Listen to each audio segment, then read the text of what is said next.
আজকের আলোচনায় স্বাগতম। আমাদের হাতে টেকওয়ার্ল্ড বাংলাদেশের সাম্প্রতিক কিছু সংবাদের একটা সংগ্রহ রয়েছে, আর এগুলোকে একসাথে দেখলে বাংলাদেশের প্রযুক্তি জগতের একটা দারুণ মজার চিত্র ফুটে ওঠে। আর শুরুতেই যে খবরটা নিয়ে কথা বলতে চাই সেটা গুগলের। তারা নাকি অ্যালুমিনিয়াম ওএস নামে এমন কিছু একটা আনছে যার মাধ্যমে অ্যান্ড্রয়েড এবার ডেস্কটপে চলে আসবে। আমাদের স্মার্টফোনের অপারেটিং সিস্টেম এবার কম্পিউটারে।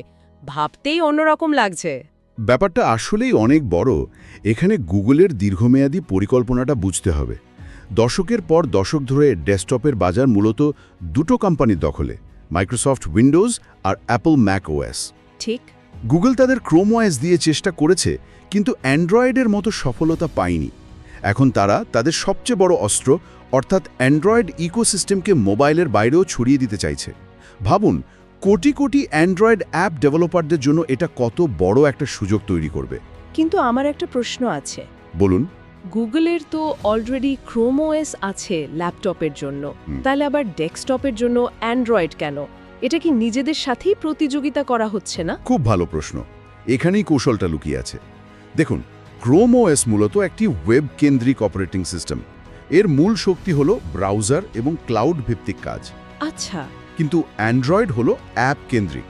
অ্যালুমিনিয়াম ওএস যদি সফল হয়, তাহলে ডেভেলপাররা খুব সহজে তাদের বানানো মোবাইল অ্যাপগুলোকে ডেস্কটপের জন্য অপটিমাইজ করতে পারবে। তার মানে ব্যবহারকারীদের জন্য সুবিধা। হ্যাঁ, ব্যবহারকারীদের দিক থেকে ভাবলে আপনি আপনার ফোনের পরিচিত অ্যাপগুলোই কম্পিউটারে বড় স্ক্রিনে ব্যবহার করতে পারবেন।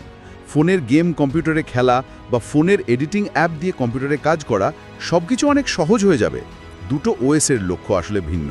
তার মানে এটা কাজের গতি অনেক বাড়িয়ে দেবে। হ্যাঁ। একদিকে যেমন সুবিধা বাড়ছে, অন্যদিকে গুগলের উপর আমাদের নির্ভরতাও বাড়ছে। হ্যাঁ, সেটারও একটা দিক। আর এখানেই আমার দ্বিতীয় চিন্তাটা আসছে। গ্রাহকদের সেরা সেবা দেওয়ার জন্য প্রতিযোগীরাও হাত মেলাতে বাধ্য হচ্ছে। এই যে বড় বড় কোম্পানিগুলো নিজেদের মধ্যে হাত মেলাচ্ছে, এর প্রভাব তো আমাদের দেশের বাজারেও পড়ছে। যেমন ধরুন ই-কমার্স। অবশ্যই। একদিকে যেমন অ্যামাজনের মতো গ্লোবাল প্লেয়ার্সরা আছে, তেমনি আমাদের দেশের দারাজও কিন্তু একটা বড় স্বীকৃতি পেল। হ্যাঁ, দারাজ বাংলাদেশ 10ম BRAC bank the Daily Star ICT অ্যাওয়ার্ডসে digital commerce of the year পুরস্কার পেয়েছে। এই স্বীকৃতিটা শুধু একটা ট্রফি নয়, ঠিক, এটা প্রমাণ করে যে বাংলাদেশের তথ্য প্রযুক্তি খাতে ই-কমার্সের ভূমিকা কতটা গভীরে পৌঁছেছে। দারাজের মতো একটি প্ল্যাটফর্ম শুধু পণ্য বিক্রি করছে না, তারা একটি সম্পূর্ণ ইকোসিস্টেম তৈরি করেছে। সেলারদের যুক্ত করা, তাদের প্রশিক্ষণ দেওয়া, দেশব্যাপী একটি লজিস্টিক নেটওয়ার্ক তৈরি করা, এই সব কিছু মিলিয়ে তারা একটি ভিত্তি তৈরি করেছে। এই পুরস্কারটি শুধু দারাজের নয়, বরং বাংলাদেশের পুরো ডিজিটাল কমার্স খাতের সফলতার একটি প্রতীক। তার মানে দারাজ অনেকটা ই-কমার্সের জন্য বাংলাদেশের হাইওয়েটা তৈরি করে দিয়েছে। একটা মজার তথ্য আমাদের সোর্স থেকে পেয়েছি। আজকাল তরুণদের স্মার্টফোন পছন্দের ক্ষেত্রে নাকি স্লিম ও স্টাইলিশ ডিজাইন খুব গুরুত্বপূর্ণ হয়ে উঠেছে। শুধু প্রসেসর বা ক্যামেরা নয়, ফোনটা দেখতে কেমন, হাতে নিলে কেমন লাগে, সেটাও এখন বড় বিবেচনার বিষয়। আমার নিজেরই মনে আছে, কয়েক বছর আগেও ফোন কেনার সময় আমরা শুধু র্যাম আর প্রসেসর দেখতাম। হ্যাঁ, একদম। আর এখন তরুণরা দোকানে গিয়ে আগে ফোনটা হাতে নিয়ে দেখে, পকেটে রেখে দেখে যে স্টাইলিশ লাগছে কিনা। এর কারণ হলো জীবনযাত্রার পরিবর্তন। ঠিক।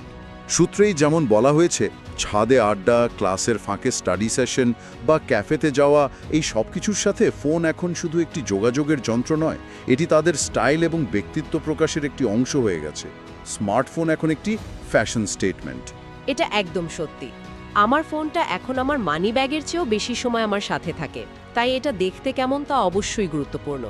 কিন্তু এই সুন্দর ফোনটা ব্যবহার করতে গিয়েই আমরা ইন্টারনেটে নিজেদের অজান্তেই অনেক ব্যক্তিগত তথ্য দিয়ে দিচ্ছি। একটি আর্টিকেলে নিজেকে অনলাইনে অদৃশ্য রাখার 5টি উপায়ের কথা বলা হয়েছে। সেখানে খুব পরিষ্কারভাবে বলা হচ্ছে, ব্রাউজারে প্রাইভেট মোড বা ইনকগনিটো মোড ব্যবহার করা অথবা শুধু ব্রাউজিং হিস্ট্রি মুছে ফেলাই ব্যক্তিগত তথ্য সুরক্ষিত রাখার জন্য যথেষ্ট নয়। ঠিক। আমি তো ভাবতাম ইনকগনিটো মোড ব্যবহার করলে আমি অদৃশ্য। এটা একটা খুব সাধারণ ভুল ধারণা। ইনকগনিটো মোড শুধু আপনার নিজের ডিভাইসে আপনার ব্রাউজিং হিস্ট্রি, কুকিজ বা পাসওয়ার্ড সেভ হওয়া থেকে বিরত রাখে। কিন্তু আপনার ইন্টারনেট সার্ভিস প্রোভাইডার, আপনি যে ওয়েবসাইটে যাচ্ছেন সেই ওয়েবসাইট, এমনকি আপনার অফিসের নেটওয়ার্ক অ্যাডমিন, তারা সবাই দেখতে পারে আপনি কোন ওয়েবসাইটে যাচ্ছেন। বলেন কি? হ্যাঁ, এর বাইরেও রয়েছে ব্রাউজার ফিঙ্গারপ্রিন্টিংয়ের মতো জটিল প্রযুক্তি, যা আপনার ব্রাউজারের সেটিংস, ফন্ট এবং অন্যান্য তথ্য ব্যবহার করে আপনাকে ট্র্যাক করতে পারে। তাই অনলাইনে পুরোপুরি অদৃশ্য থাকাটা প্রায় অসম্ভব। তার মানে ব্যাপারটা একটা প্যারাডক্সের মতো। একদিকে আমরা একটা স্টাইলিশ ফোন চাইছি যা আমাদের জীবনের অংশ হবে, অন্যদিকে সেই ফোনটাই আমাদের ব্যক্তিগত তথ্যের জন্য সবচেয়ে বড় ঝুঁকি তৈরি করছে। ঠিক। এই বিষয়টা আমাদের আলোচনার শুরুর দিকের অ্যান্ড্রয়েডের গোপনীয়তার প্রসঙ্গের সাথে সরাসরি মিলে যাচ্ছে। ঠিক তাই। দেখুন, পুরো আলোচনাটা একটা বৃত্তের মতো ঘুরে আবার একই জায়গায় চলে এলো।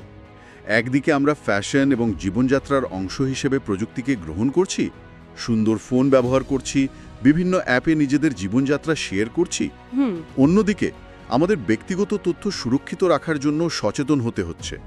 প্রযুক্তিকে ব্যবহার করার আনন্দ এবং নিজের ডিজিটাল গোপনীয়তা রক্ষার উদ্বেগ, এই দুয়ের মধ্যে ভারসাম্য রেখেই আমাদের এগোতে হবে। প্রযুক্তি এখন শুধু উদ্ভাবনের বিষয় নয়, এটা আমাদের দৈনন্দিন জীবনের পছন্দ, অপছন্দ এবং উদ্বেগের সাথেও সরাসরি জড়িয়ে গেছে। আজকের আলোচনা থেকে আমরা দেখলাম কিভাবে বিশ্ব প্রযুক্তি জগতের ঢেউ বাংলাদেশের বাজারে এসে লাগছে, আবার একই সাথে দেশের ভেতরেও নিজস্ব একটা ডিজিটাল ইকোসিস্টেম বা প্রতিবেশ ব্যবস্থা গড়ে উঠছে। হ্যাঁ, গুগল ডেস্কটপে অ্যান্ড্রয়েড আনার মতো বিশাল পরিকল্পনা করছে, যার প্রভাব সারা বিশ্বে পড়বে। আবার ঠিক এখানে আমাদের দেশে দেশীয় পণ্যের জন্য তৈরি হচ্ছে শপার্স লিংকের মতো নতুন একটা ই-কমার্স সাইট। একদম। একদিকে যেমন দারাজ বা বাংলালিংকের মতো প্রতিষ্ঠিত প্রতিষ্ঠানগুলো বাজারের নেতৃত্ব দিচ্ছে এবং সময়ের সাথে নিজেদের ক্রমাগত পরিবর্তন করছে, তেমনি ব্যবহারকারীরাও নিজেদের পছন্দ ও গোপনীয়তা নিয়ে আগের চেয়ে অনেক বেশি সচেতন হচ্ছেন। স্মার্টফোন কেনার সময় ডিজাইন যেমন গুরুত্বপূর্ণ হচ্ছে, তেমনি ইন্টারনেটে নিজের তথ্য কতটা সুরক্ষিত সেই প্রশ্ন উঠছে। পুরো ব্যাপারটাই এখন অনেক বেশি বহুমাত্রিক। আচ্ছা, আলোচনা শেষ করার আগে একটা প্রশ্ন মাথায় আসছে, শ্রোতারাও হয়তো ভাবতে পারেন ব্যাপারটা নিয়ে। আমরা দেখলাম শপার্স লিংকের মতো একটি প্ল্যাটফর্ম আসছে যা বিশেষভাবে বাংলাদেশি পণ্যের উপর গুরুত্ব দিচ্ছে। এখন প্রশ্ন হলো, গুগল, অ্যামাজন বা দারাজের মতো বিশ্বব্যাপী এবং দেশব্যাপী প্রভাবশালী প্রতিষ্ঠানগুলোর এই যুগে স্থানীয় এবং বিশেষায়িত ডিজিটাল উদ্যোগগুলোর আসল ভবিষ্যৎ কী? তারা কি এই ধরনের বিশেষ সেবা দিয়ে নিজেদের জন্য একটি শক্তিশালী জায়গা তৈরি করে নিতে পারবে,